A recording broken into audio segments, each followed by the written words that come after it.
Innal hamdalillah nahmaduhu wa nasta'inuhu wa nastaghfiruh wa na'udzu billahi min sururi anfusina wa min sayyiati a'malina. May yahdihillahu fala mudilla lahu wa may yudlil fala hadiya lahu. Asyhadu an la ilaha illallah wahdahu la syarika lah wa asyhadu anna Muhammadan abduhu wa rasuluh. Ya ayyuhalladzina amanu taqullaha haqqa tuqatih wa la tamutunna illa wa antum muslimun. Amma ba'd, ikhwatul iman rahimani wa rahimakumullah. Bapak-bapak, ibu-ibu, jamaah majelis ta'lim yang semoga dimuliakan Allah Subhanahu wa taala. Pujian dan syukur kita panjatkan kepada Allah Subhanahu wa taala. Dia yang telah mencukupi segala kebutuhan kita. Dia yang telah mencukupi segala keperluan hidup kita. Semua kenikmatan itu dari Allah Subhanahu wa taala. Tidak satu pun kenikmatan hidup yang kita rasakan hari ini, melainkan itu semua dari Allah Azza wa Jalla. Oleh karena itu, kewajiban kita sebagai seorang muslim, sebagai seorang hamba, adalah mensyukuri nikmat tersebut dengan cara memperbagus kualitas ibadah. Itu cara mensyukuri nikmat. Jadi tidak hanya cukup dengan mengucapkan alhamdulillah, namun setelah itu bermaksiat kepada Allah. Walaupun ribuan ucapan tahmid yang kita ucapkan, namun diikuti dengan kemaksiatan, maka ini bukan syukur. Ini bukan syukur. Ya, maka syukur yang telah dicontohkan oleh Nabi SAW adalah dengan cara memperbagus kualitas ibadah kita kepada Allah Ta'ala. Dan harus benar-benar nikmat ini ditempatkan pada tempat yang tepat. Ikhwas sekalian rahimani wa rahimakumullah. Peristiwa-peristiwa yang hari ini terjadi itu merupakan nasihat dari Allah Ta'ala yang menunjukkan betapa lemahnya kita sebagai manusia. Yang selama ini seakan-akan bebas, selama ini seakan-akan merdeka, selama ini seakan-akan leluasa, satu persatu ditunjukkan Allah tentang kelemahan kita. Sekedar untuk mencium bau, kalau Allah nggak izinkan, antum nggak bisa mencium bau itu. Teman-teman kita yang hari ini diuji oleh Allah penciumannya bermasalah,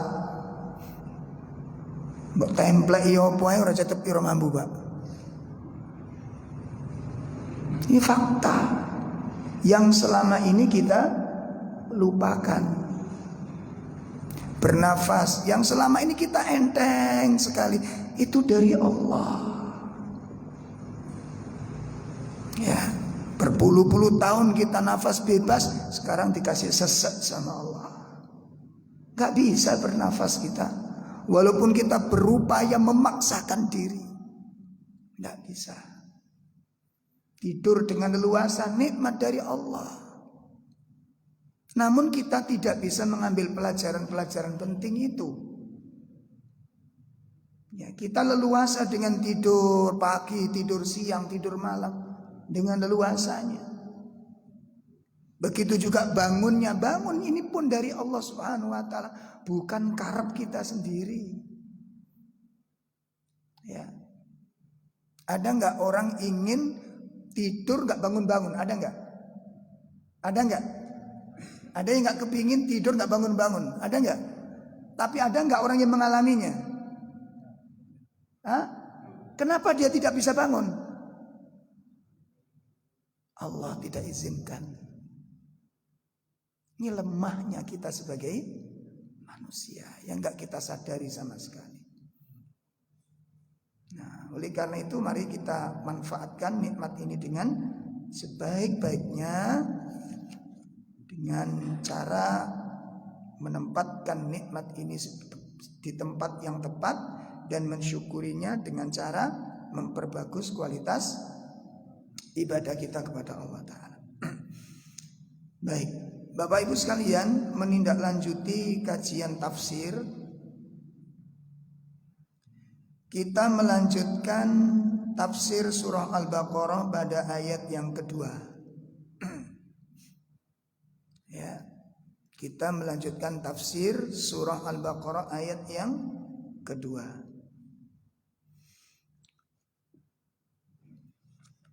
Malam ini kita akan mempelajari tentang fawaid. Fawaid itu faidah atau pelajaran yang bisa kita ambil dari ayat tersebut. Ya. Jadi fawaidnya atau pelajaran yang bisa diambil dari surah Al-Baqarah ayat 2. Setelah kita pelajari tentang ayat 2 itu, kira-kira pelajaran apa yang bisa kita petik dari ayat ini? Setelah kita baca dzalikal kitabu la raiba fi hudal lil muttaqin. Itulah Alkitab yang tidak lain adalah Al-Qur'an. Ya, di mana Al-Qur'an itu la raiba fi, tidak ada keraguan di dalamnya. Dan Al-Quran itu sebagai petunjuk bagi orang-orang yang bertakwa. Nah, dari ayat ini pelajaran apa yang bisa kita ambil? Ini renungan bagi kita semua. Di antara fawaidnya, keutamaan atau pelajaran yang bisa kita petik. Yang pertama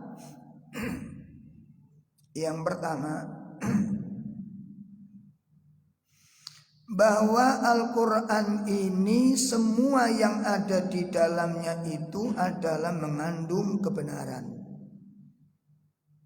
Ini yang pertama.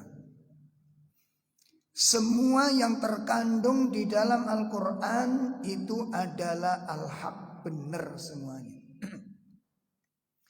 Apa saja? Di antaranya hukumnya.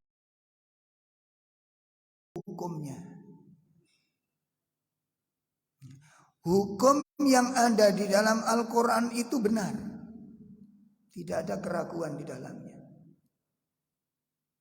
Nah, pertanyaan kembali kepada kita, apakah kita juga meyakini demikian? Ya, ini pertama, hukumnya. Hukum yang diterapkan, hukum berupa apa saja, hukum waris, hukum rajam, hukum apa, itu adalah benar. Tidak ada kebatilan di dalamnya, tidak ada penyimpangan di dalamnya. Al-haq. Yang kedua, apa yang benar dalam Al-Quran ini? Syariat-syariatnya, aturan-aturannya. Laki-laki ada kewajiban-kewajiban begini dan begitu, perempuan ada kewajiban begini dan begitu. Ada sedikit perbedaan aturan laki-laki dan perempuan, itu benar. Kalau keluar rumah demikian, kalau bepergian demikian, kalau pernikahan demikian, kalau kematian demikian. Aturan-aturan yang ada itu adalah al-haq, benar adanya. Makanya ketika bapak-bapak bagi panjenengan, ya ini walaupun tidak disyariatkan ya, ada sebagian kaum muslimin kalau habis baca Quran membaca Sadaqallahul azim. Pertanyaannya itu apakah kita mafhum, paham dengan kalimat yang diucapkan ini? Kalau itu tidak ada contoh ya, walaupun ini tidak ada contoh dari Nabi SAW. Nabi tidak pernah mencontohkan demikian. Persoalannya itu adalah apakah kita paham dengan kalimat yang kita ucapkan? Shadaqallahul adzim. Maha benar Allah dari segala. Berarti apa? Semua kandungan Al-Quran itu benar. Loh, yang muncul di permukaan justru kok yang diprotes itu hukum-hukum yang ada dalam Al-Quran. Yang protes nggak begini, Islam nggak begitu, syariatnya begini. Itu yang diprotes itu hukum-hukum Allah yang ada di dalam. Yang baru saja dia katakan shadaqallahul. Lalu yang antum katakan shadaqallah itu yang mana? Hah? Yang mana yang nggak benar? Yang benar yang mana? Shadaqallahul adzim itu. Kalau shadaqallah itu berarti semua firman yang ada di dalamnya itu benar. Kalau memang benar wajib kita terima. Nggak usah diprotes. Kan begitu kan? Nah, ini syariat-syariatnya benar. Yang ketiga apa? Kabar dan beritanya. Semua berita yang ada di dalam Al-Quran benar. Semua kabar yang ada di dalam Al-Quran itu benar. Dan perlu kita ketahui, kabar yang ada di dalam Al-Quran itu meliputi 3 masa, 3 perkara, 3 hal yang diberitakan oleh Al-Quran. Pertama, berita tentang peristiwa-peristiwa masa lalu. Disebut apa?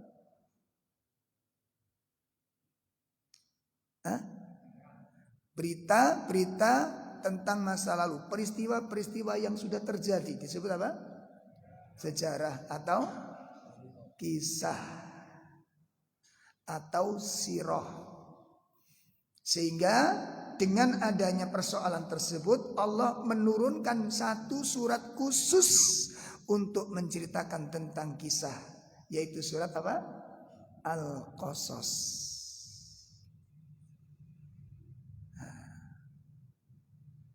Kisah-kisah itu benar kisahnya ini. Sehingga kalau kita mengambil pelajaran dari kisah-kisah itu, banyak hikmah dan faidah yang kita dapat. Kira-kira apa manfaatnya? Kalau kita mempelajari sejarah, kira-kira apa yang kita dapatkan? Ada manfaat yang kita peroleh? Apa? Pelajaran. Lah sekarang kisah, pelajaran, sejarah tidak boleh dipelajari dan tidak usah dipelajari. Makanya kita kehilangan guru. Kita kehilangan teladan. Sosok manusia yang diikuti nggak ada sekarang. Itu yang diputuskan oleh kita dan anak-anak kita tidak pernah, apalagi sekolah SD itu sudah nggak ada pelajaran sejarah. Terus belajarnya dari mana? Mengambil faedah dari suatu masalah dari mana? Ya, itu berita pertama yang dimuat oleh Al-Quran.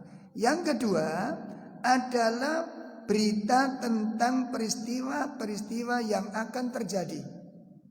Contohnya apa?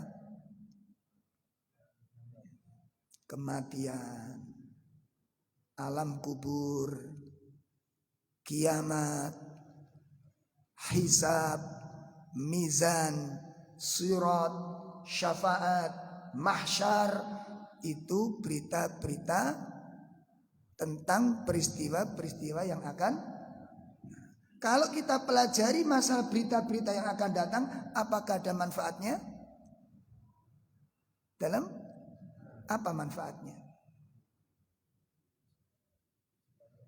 Apa faedah yang kita bisa petik? Dalam ingat mati, eling tok. Eling tok, persiapan. Nah, makanya kenapa kita tidak sibuk mempersiapkan, kurang mempelajari berita peristiwa yang akan datang, kurang belajar, kurang membaca berita-berita itu.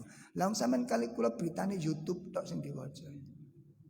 Mal faidah, tak takoni apa faidahe? Ngeluh. Berita yang penuh hoax, berita yang penuh dengan kesimpang siuran, berita yang tidak dijamin kebenarannya. Jenengan sibuk dengan baca itu. Kita itu lebih penting kebutuhan kita terhadap ilmu lebih besar daripada kebutuhan kita terhadap berita yang gak jelas. Berita yang jelas tidak pernah kita baca. Nah. Coba berapa kali kita seminggu mempelajari kisah tentang kematian? Makanya gak ada persiapan.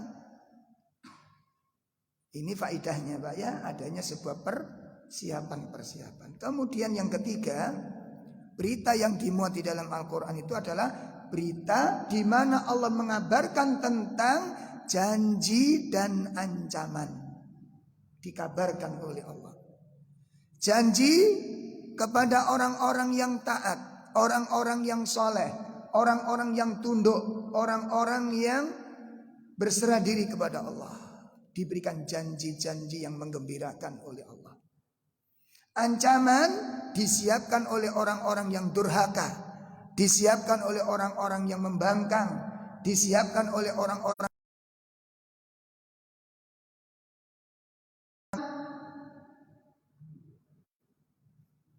Kenapa kita nggak semangat?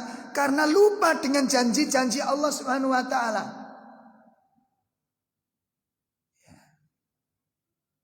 Sementara di dunia ini yang ditawarkan semuanya janji, Pak. Sampai baca di Jawa di luar itu yang namanya spanduk, semuanya janji. Mbuh bener murah we. Gimana? Malah ada yang janji menghilangkan masalah dari masalah.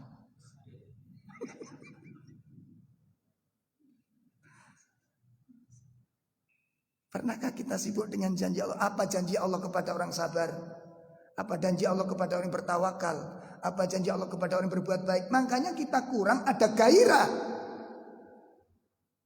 kurang ada motivasi, tidak tertarik dengan janji-janji Allah itu. Akibatnya terjadi kemelempeman dan kelumpuhan batin. Batin kita lumpuh, Pak, nggak berdaya. Sehat badannya, ning lumpuh batinnya, gak memiliki manfaat. Makanya berkali-kali sudah saya sampaikan, kekuatan ibadah seseorang itu tergantung kekuatan batin, bukan kekuatan fisik. Sakit dipahami ya? Berapa banyak orang muter-muter pakai sepeda kos puluhan kilo, ratusan kilo ditempuh nang masjid 50 meter gak mampu. Kenapa? Batinnya lumpuh, jiwanya lemah. Kenapa? Gak tertarik dengan janji Allah. Tiap hari, tiap saat, bukan tiap hari, tiap saat yang namanya WA, Facebook, chatting, baca kita Quran, bahkan kita 3 hari 1 lembar pun kita gak sempat, lumpuh batinnya. Sampai kapan kita menjadi orang seperti ini? Ada yang gak sempat baca WA? Jawabnya angel. Kati ngomong gak tahu ikut WA itu jenenge HP gak pernah lepas dari. Ini apa alasannya? Apa yang menghalangi kita nggak membaca Quran? Apa?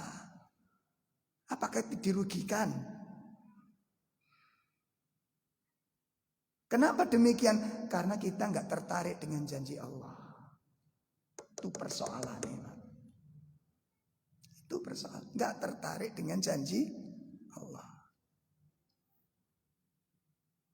Nah, ini berita tentang jadi apa yang dikandung di dalam Al-Quran itu semuanya benar.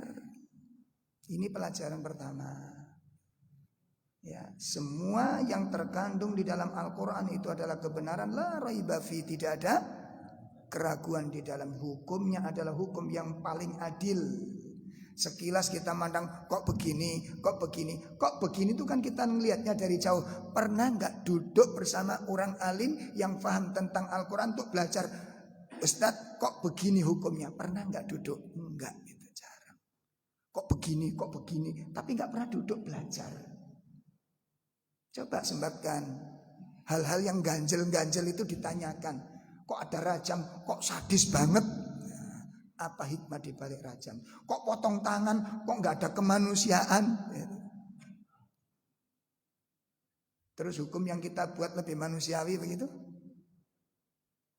Lebih logis begitu? Nah, ini pelajaran pertama yang harus kita pelajari. Jadi, yang pertama apa tadi pelajarannya? Semua yang ada di dalam Al-Quran adalah kebenaran. Makanya disebutkan oleh Allah Subhanahu wa taala dalam surat Al-An'am ayat 115. Apa kata Allah? Allah Subhanahu wa taala menyebutkan di sana, wa tammat kalimatu rabbika sidqan wa adla la mubaddila li kalimatih wa huwas samiul alim. Ya. Dan telah sempurna firman Tuhanmu dengan benar dan adil. Tidak ada yang dapat mengubah firman-Nya, dan Dia Maha mendengar, Maha mengetahui. Wa tammat kalimatu rabbika sidqan, dan telah sempurna firman Tuhanmu. Artinya apa? Al-Quran. Ya, sidqan, dengan benar. Disebutkan oleh tafsir Ibnu Katsir, sidqan fi maqal, apa saja yang diucapkan oleh Al-Quran itu benar. Wa fi ma akhbar, dan apa saja yang diberitakan Al-Quran itu benar. Fi ma wa'id, apa yang dijanjikan Al-Quran itu benar. Dan apa yang diancamkan itu benar. Coba jenengan lihat janji Allah kepada orang bertakwa akan diangkat derajatnya. Orang yang menghilangkan takwa dicabut keberkahannya. Lihat negeri-negeri yang mengingkari ayat tersebut. Lihat gak ada yang benar. Marat-marit semua. Ya, ketika jalan hidupnya bukan mengikuti petunjuk Al-Quran. Marat-marit. Ya. Adlan, dikatakan al-adil di sini adalah adil dalam apa? Hukmuhu, hukum-hukumnya. Ya, perintah-perintahnya itu adil, larangan-larangan Allah itu adil dan tepat. Makanya kalau ketemu larangan tidak usah nanya kenapa ini dilarang. Nanti jadinya karena. Nggak usah nanya, nggak usah protes. Coba pelajari Bapak Ibu. Disebutkan di dalam Ibnu Katsir, beliau menukilkan semua yang diperintahkan oleh Allah Subhanahu wa taala, kullu ma amarahu, semua yang Allah perintahkan di dalam Al-Quran itu semua perintahnya itu adalah albir, mengandung kebaikan, wal maslah, dan mengandung kemaslahatan, semuanya tanpa sisa. Semua perintahnya kita lihat. Kenapa demikian?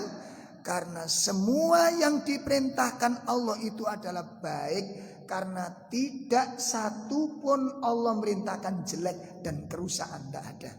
Sampai cek, dievaluasi. Ada enggak perintah Allah satu saja yang merusak dan merugikan manusia? Coba dicek, ada enggak?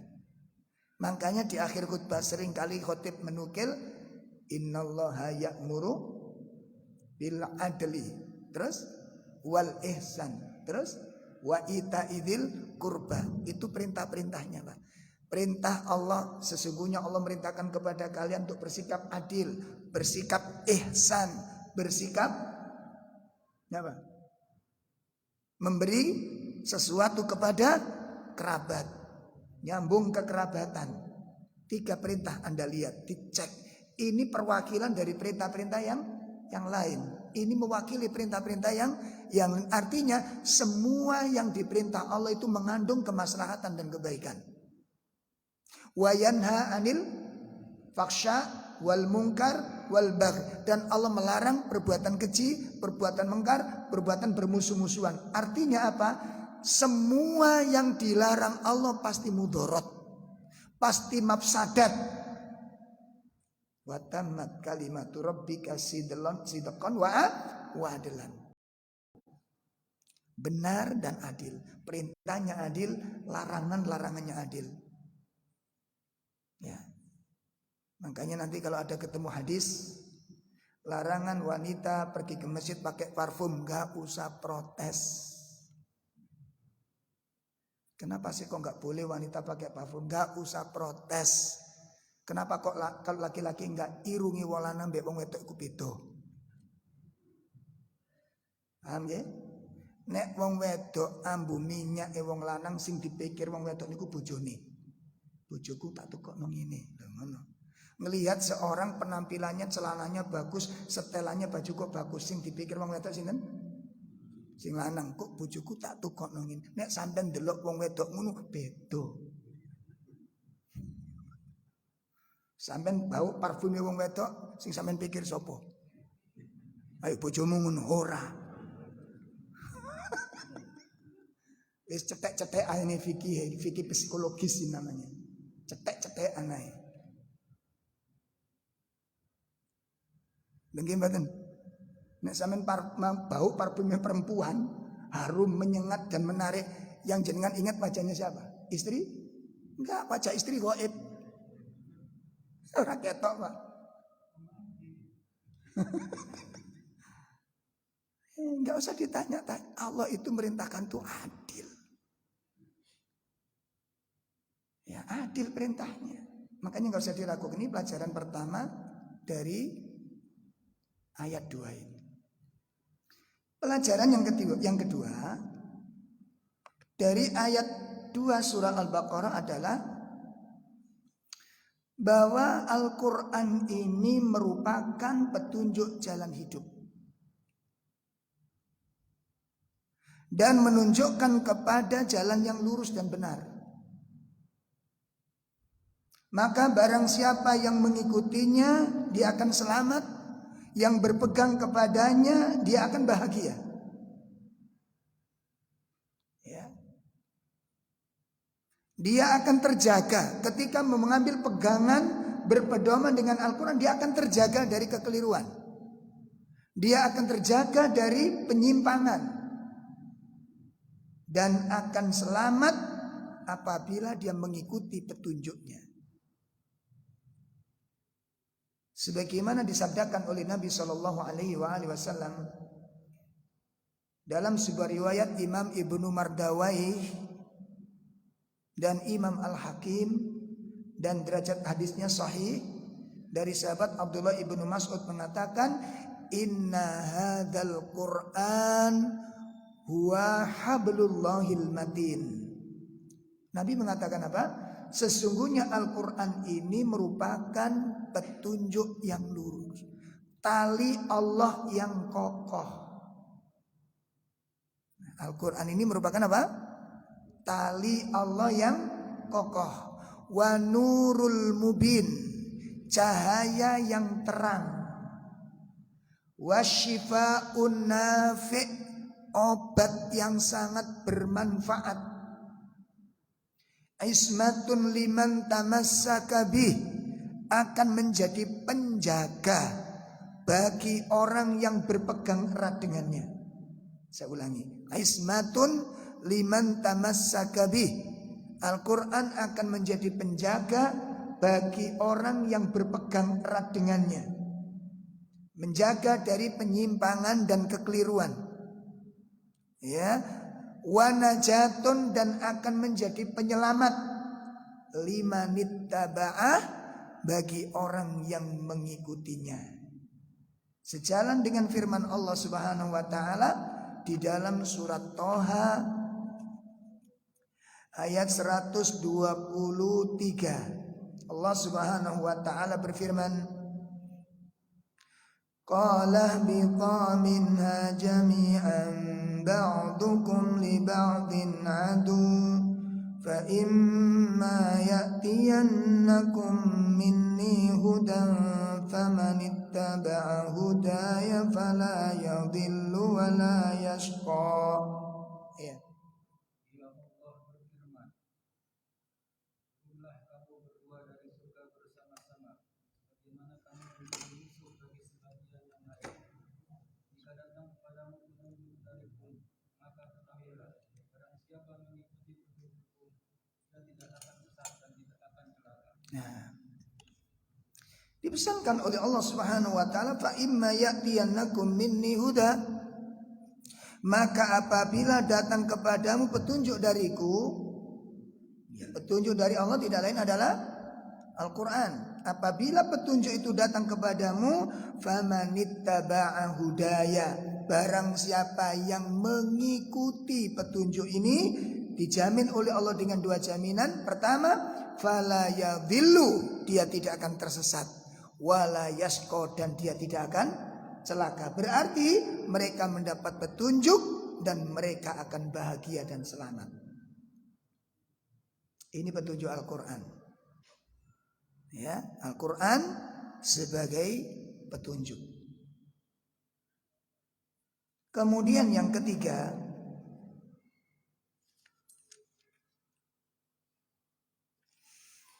ya, karena Al-Quran itu merupakan petunjuk, maka larangan keras dari meninggalkan Al-Quran.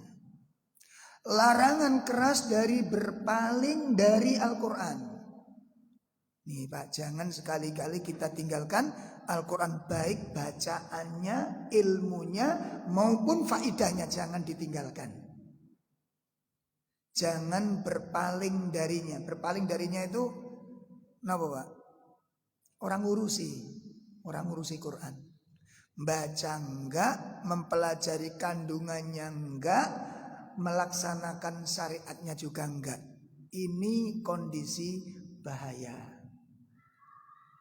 Ya, makanya diupayakan seorang muslim tidak patut berturut-turut sampai beberapa hari meninggalkan Quran. Jangankan seminggu, 3 hari berturut-turut tidak membaca Quran sama sekali, dia dalam bahaya.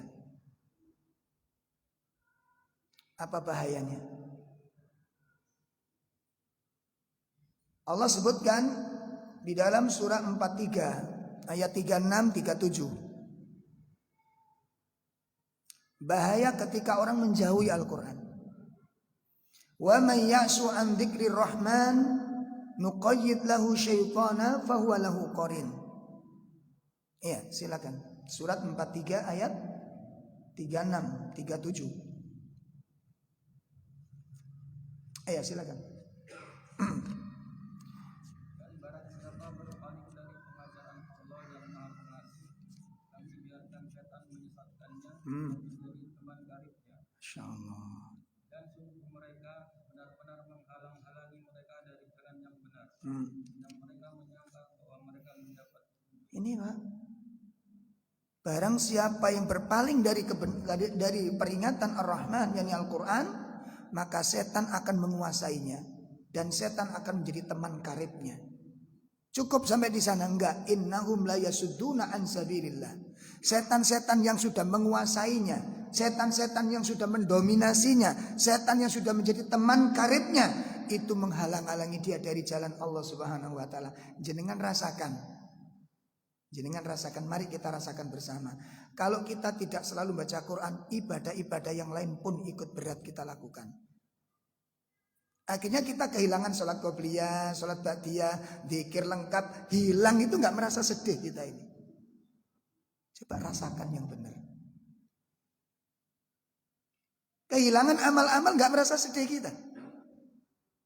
Sementara waktu itu full kita punya, kesempatan ada, potensi ada, kemampuan ada, kemauan tidak ada. Kenapa? Setan menghalang-halanginya. Ditiupkan kemalasan-kemalasan, ditiupkan menunda-nunda. Ini penyakit-penyakit yang tidak boleh diabaikan. Gak boleh diabaikan Pak. Makanya harus bergegas. Segera dirubah, ambil waktu, disepakati. Habis subuh saya baca Quran. Walaupun cuma 1 lembar, sempatkan. Jangan tidak sama sekali. Ini bahaya yang pertama ketika meninggalkan Al-Quran. menjauhi Al-Quran, setan akan menguasainya. Yang kedua apa? Ya. Yang kedua bahwa hatinya itu akan benar-benar tergelincir. Hatinya akan mengeras. Jangan diremehkan, Pak. Al-Quran itu digambarkan oleh Nabi seperti air, hati manusia itu seperti tanah. Lah kalau tanah itu nggak pernah kena air, apa yang terjadi? Sampai kapan hati kita biarkan mengalami kekeringan begini? Sampai kapan hati kita biarkan tandus? Ya. Sampai kapan hati kita biarkan kering? Kemudian mengalami kematian. Sampai pada ujungnya yakhruju minat ta'ah, menjadi orang-orang yang fasik, keluar dari ketaatan kepada Allah. Keluar dari ketaatan kepada Allah. Itu akibat meninggalkan Al-Quran. Dan yang tidak kalah mengerikannya apa? Allah jadikan yang ketiga, Allah jadikan hati kita sempit. Cakrawala kita sempit, melihat masalah sempit, melihat problem sempit, akhirnya tersiksa dengan adanya problem-problem hidup itu. Bukan masalahnya yang menyiksa kita, bukan problemnya, bukan ujiannya, tapi pola pikir kita sempit ketika meninggalkan Al-Quran ini. Dan yang lebih mengerikan, bersiap-siap alam kubur kita dalam kebutaan sampai bertemu dengan Allah. Buta kita. Allah katakan hal ini di dalam surat Thaha 124. Wa man a'rada an dzikri fa inna lahu ma'isyatan dhanka wa naqsuruhu yaumal qiyamati a'ma. Silakan surat 20 124. Barang siapa berpaling dari peringatanku, maka sungguh dia akan menjalani kehidupan yang sempit, dan kami akan mengumpulkannya pada hari kiamat dalam keadaan buta. Insyaallah. Kemudian dia berkata pada hari kiamat tersebut, qala rabbi lima hasartani a'ma wa qad kuntu basira. Silakan. Dia berkata, ya Tuhanku, mengapa engkau kumpulkan aku dalam keadaan dapat melihat? Kemudian dijawab oleh Allah Subhanahu wa taala 126, kadzalika atatka ayatuna fanasitaha wa kadzalikal yauma tunsa. Silakan. Namun kamu lupakan, demikian hari ini kami balas, kami pun melupakan kebutuhan dan keselamatanmu hari ini. Ini bapak-bapak sekalian. Pelajaran yang ketiga. Pelajaran yang bisa kita petik dari ayat ini adalah wajib secara mutlak seorang mukmin, seorang muslim mengimani dan membenarkan Al-Quran, dan haram meragukan apalagi tidak meyakininya. Wajib secara mutlak. Artinya apa? La budda min, tidak boleh tidak. Wajib secara mutlak seorang muslim mengimani dan membenarkan Al-Quran, dan diharamkan meragukan dan mengkufuri. Haram hukumnya gitu. Jadi wajib atas kita mengimaninya, wajib kita membenarkannya, dan diharamkan kita mengingkarinya dan juga meragukannya. Ya. Allah Subhanahu wa taala memberikan 3 tantangan dalam Al-Quran bagi orang-orang yang ragu kepada Al-Quran. Bagi orang-orang yang ragu kepada Al-Quran ada 3 tantangan. Dan 3 tantangan sampai hari ini gak ada satupun yang berani menyambutnya. Apa tantangannya? Pertama, tantangan itu ada di dalam surah Al-Baqarah ayat 23. Ya. Di mana firman Allah Subhanahu wa taala di surat Al-Baqarah ayat berapa? Ayat 23. Silakan. Dan jika kamu menemukan Al-Quran yang kami turunkan kepada hamba-hamba kami, maka buatlah suatu surat misalnya dan semisal dengannya, dan Jika kalian ragu kepada Al-Quran, tentang kebenarannya, tentang kesohiannya, tentang keabsahannya, kalau kamu memang ragu, sekarang begini, panggil teman-temanmu, tokoh-tokohmu yang cerdas, yang pinter, yang ahli dalam mengolah bahasa, apa itu ahlul kalam, ya, atau ahli sastra, atau ahli puisi. Panggil yang kamu anggap pinter untuk membuat satu surat serupa dengan Al-Quran. Dan tidak ada yang berani menjawab tantangan ini sampai hari ini. Siapa mereka? Profesor kah? Doktor kah? Atau ahli apa? Ahli kalam, ahli bahasa, ahli sastra. Kumpulkan. Jangan satu, kumpulkan para ahli. Suruh membuat satu surat yang serupa dengan Al-Quran. Tantangan pertama. Tantangan kedua di dalam surah Hud ayat 13. Tantangan kedua dalam surat Hud ayat berapa?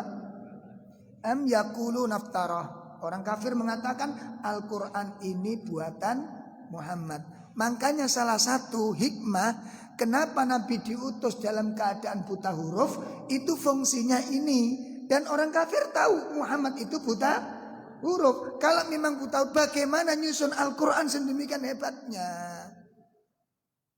Tapi dasarnya wong wis benci niku, Pak. Ngoten lho. Dasarnya wis mboten seneng, nek wis dasare hasad, dasare benci, bener ketok melok-melok tetep salah. Itu karena kacamata yang kamu pakai keliru. Wong ndelok masalah niku ndelok tergantung kacamata. Nek kacamata jenengan itu retak, ngelihat wajah saya ini jadi penceng, Pak. Saya terus habis kecelakaan ya. Kok wajahnya Ustaz terus penceng ini? Tutup wajahku sing penceng, kacamatamu pecah. Saged dipahami? Jadi kalau kacamata kebencian yang dipakai ngelihat, semuanya jadi batil, semuanya jadi bener pun jadi jelek, Pak. Ini. Makanya orang-orang kafir menuduh Al-Quran itu buatan Muhammad. Gak logis. Muhammad itu mereka yakini Muhammad itu buta huruf. Kalau Nabi Muhammad buta huruf bisa menyusun demikian, bagaimana yang tidak buta huruf? Oke, kalau begitu Al-Quran bikin Muhammad. Kalau Muhammad bisa, bagaimana tokoh-tokoh kalian, ulama-ulama kalian, ada nggak yang bisa membuat? Kalau memang Muhammad kalian tuduh membuat, suruh pemimpin-pemimpin kalian, tokoh-tokoh kalian berkumpul, datangkan semua buat tandigi Muhammad. Kalau memang Muhammad yang membuat Al-Quran ini, kenapa kalian tidak bisa? Ya, ini membungkam tuduhan-tuduhan keji mereka. Kemarin muncul orang teriak-teriak tentang Quran Muhammad, babi anak Muhammad. Muncul mana begedel ya? Nah, ya dasari kucing ini ngomong di jarno aja. Kita marah melihat seperti itu. Makanya coba lihat loh. Makanya ini sing intoleran ini sapa kupingin dipasang sing tenan tamangkan ini. Sing intoleran ini sapa? Berapa kali kasus seperti itu terjadi, terbuka dengan kebencian yang meluap-luap. Siapa sebenarnya memicu kebencian dan permusuhan ini? Apakah kaum muslimin mengingkari Injil? Enggak. Apa kaum muslimin ada yang mencela Nabi Isa? Enggak ada, kita beriman kepadanya. Kalau Nabi Isa dicela kita marah kepadanya. Enggak terima kalau Nabi Isa dicela. Karena kita juga beriman dengan Nabi. Tapi kita permasalahannya kalau diposisikan sebagai anak, lah ini yang bermasalah, itu loh. Itu aja kita. Tapi lihat sikap mereka. Bukan, enggak usah diterus, no. Panas, Pak. Gemes kita kelihatan gitu kan. Oh, teriak-teriak dengan entengnya, dengan ya Allah orang ini. Ya. Semoga Allah berikan hidayah. Kalau tidak, semoga Allah azab dia. Ya. Semoga Allah beri hidayah. Kalau tidak, maka Allah yang tahu. Kita serahkan sepenuhnya kepada Allah. Diserahkan sepenuhnya kepada Allah Ta'ala. Makanya disuruh, kalau memang Muhammad yang membuat Quran, nah kenapa kalian gak bisa? Buat dong yang seindah kalimat susunannya, hukum-hukumnya, ya Masya Allah. Dan yang lebih menakjubkan apa Pak? Tantangan yang ketiga. Bukan cuma manusia yang disebut, jin disuruh mendatangkan. Nggak main-main tuh ini. Bukan cuma manusia, bukan cuma dokter, bukan cuma profesor. Kalau kamu punya jin, datangkan jin itu untuk buat Al-Quran yang serupa dengan Al-Quran. Nggak sanggup. Kita buka surat Al-Isra ayat 88. Kulla inijtama'atil insu wal jinnu ala an ya'tu bimithli hadzal Qur'an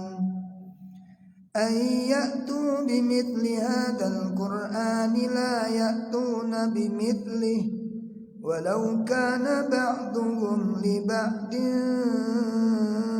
dhahira. Surat 17 ayat 88.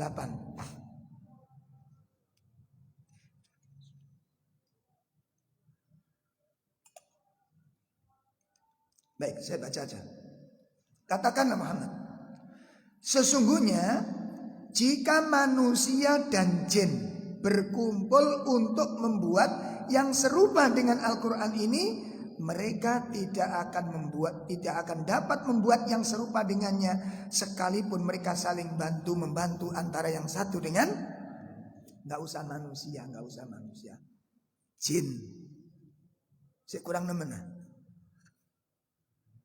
Kalau kalian lagu dengan Al-Quran, tidak percaya dengan Al-Quran itu wahyu, kalau begitu apa alasan kalian tidak sanggup membuatnya? Apa alasannya? Bukankah kalian orang cerdas? Bukankah kalian orang jenius? Bukankah kalian doktor? Bukankah kalian ahli bahasa? Apa kesulitan Anda menyusun kalimat yang seindah Al-Quran itu? Anda tidak bisa karena bukan susunan manusia. Anda tidak sanggup karena ini bukan buatan Muhammad. Ini adalah min indi Rabbi. Quran itu datang dari sisi Rabb kami, bukan manusia. Itu kalau manusia apa? Ragu. Ini. Maka pelajaran yang ketiga tadi apa? Wajib secara mutlak bagi seorang muslim untuk mengimani kebenarannya dan haram meragukan dan mengkufurinya. Pelajaran yang keempat akan kita bahas pada pertemuan akan datang. Sekadung dicatat. Ya. Apa pelajaran yang keempat? Ya. Salah satu keutamaan takwa mampu mengambil faidah dan pelajaran dari Al-Quran. Hati yang tidak ada ketakwaan sulit bisa menerima pelajaran Al-Quran. Saya ulangi. Hati yang keruh, hati yang kotor, hati yang tidak ada ketakwaan sulit menerima kebenaran Al-Quran. Penjelasannya akan kita rinci pada pertemuan yang akan datang insyaallah. Demikian kajian malam ini, kurang lebih mohon maaf. Yang sebesar-besarnya mungkin ada yang disampaikan. Ada yang disampaikan, kalau ada silakan. Baik, kalau memang tidak ada kita cukupkan. Wassallallahu ala nabiyyina Muhammad. Subhanakallahumma bihamdika asyhadu an la ilaha illa anta astaghfiruka wa atubu ilaik. Assalamualaikum warahmatullahi wabarakatuh.